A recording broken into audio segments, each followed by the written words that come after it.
Hello everyone, good morning. Nandito tayo sa work area ko sa David Salon po tayo sa Buanga. Ako pala si Rever Orong, Vlogger and Upgrades. Yung upgrades kasi, yun ang pangalan ng motor ko. Pag-usapan natin yung about kay Moto-B. As a owner of Moto-B, mga ilang months. So, nakatry na rin ako ng Kawasaki, Honda, Yamaha. Bawat motor kasi mayroon yung tinatawag tayong issues. Ang issue kay Moto-B kasi, especially yung mga Moto-B owner dyan, unang-una, neutral problem. Ibig sabihin ng neutral problem, mahirap po siya i-neutral. Kailangan po ninyong i-forward or backward para kakagat si neutral. Pangalawa, yung sa gear, hindi siya malambot, medyo may katigasan siya. Sa Yamaha, hindi siya ganon. Kay Kawasaki, hindi din siya ganon. Kay Honda, hindi din siya ganon. Kasi may mga motors na rin ako nagamit, medyo marami-rami na rin. Pinakamataas na cc kasi ng motor na gamit ko is 250cc yung Kawasaki. And then, balik tayo kay Moto-B. Swerte lang ako kasi may nakilala ko isang mekaniko galing sa isang company. Hindi ko na lang banggitin kasi confidential siya. So ngayon, sinolve niya lahat ng problema ng motor ko, like neutral problem, gearing, clutch lining matigas. So ang ginawa niya, kasi nag-upgrade din ako ng muffler, whole exhaust upgradation, and then pinakalkal ko na lang din yung canister ko. Nakikita mo ninyo sa short vlog ko. May ginawa siya like remapping, clutch lining. Sobrang lambot ng clutch ko, kahit one finger pwede mo siyang pigayin. Tapos sa neutral, hindi na ako nahihirapan, as in swabe na siya.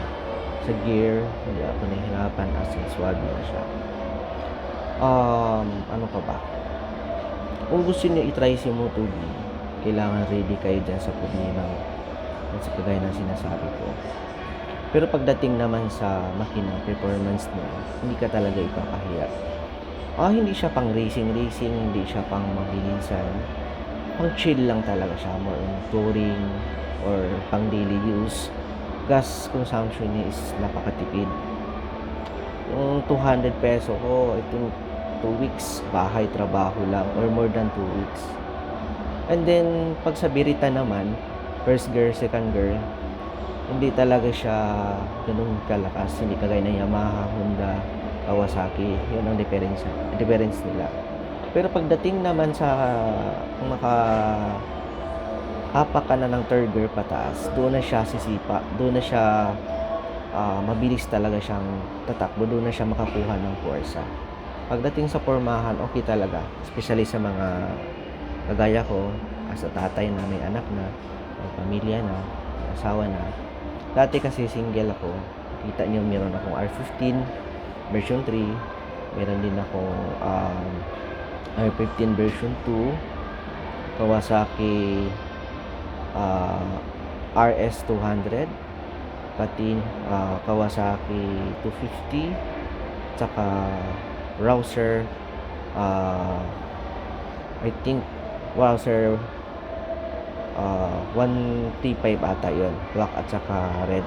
Nakatry din ako ng Motorstar. Lahat sila medyo okay talaga sila. Yun, may mga issues lang talaga na hindi natin maiwasan. Kaya mga kabroom-broom, kung ano yung mga problema ng motor ninyo, nasusolve din ninyo yan. Basta ingat-ingat lang tayo. Kailangan maintenance natin dapat. Sundin natin yung manual, or gaya ko, minsan wala tayong budget kasi hindi tayo negosyante.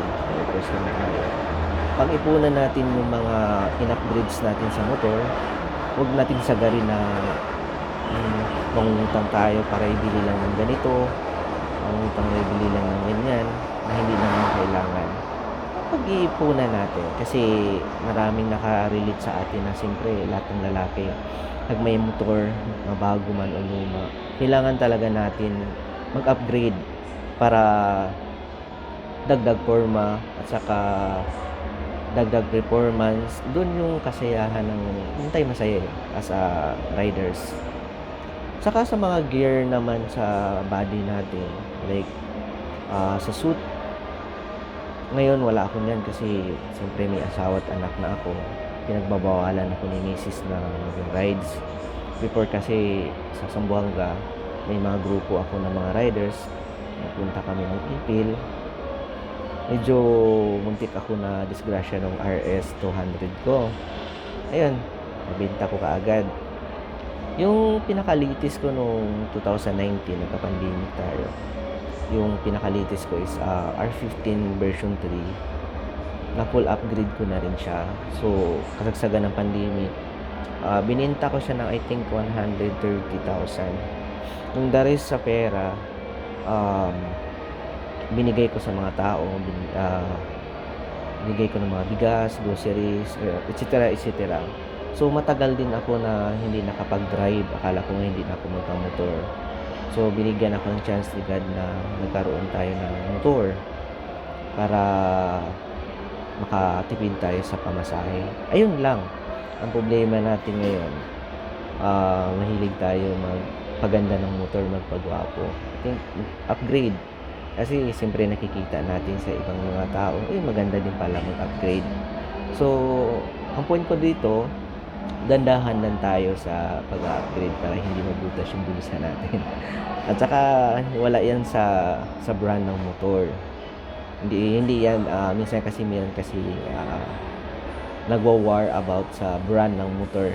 Kayso China is pangit, kayso si Italian pangit, kaysa si ganito. Hindi yung ganun. Ang point natin is any kind of motorcycle naman is may mga main issue siya, pero respect lang each other kung ano yung brand.